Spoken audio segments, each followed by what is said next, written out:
2025 жылы ең алғашқы 91 жылдар аралығында жалпы санағанда 470 балалары университеттен шықты, қаншама қазақ қаралған. Осы нәрселерден кейін ештеңе болмай, тек қана президенттердің басшылықта жұмыс істеуі бойынша ғана тәуелсіздікке жету. Жабылуы.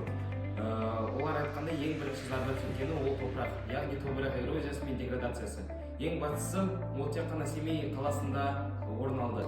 Дамуы ол жақта өнеркәсіп сферасының. Сол себепті оның бұл тарихтың, бұл оқиғаның Қазақстан жеріне маңызы зор, және оның Қазақстан жерімізге қатысы үлкен.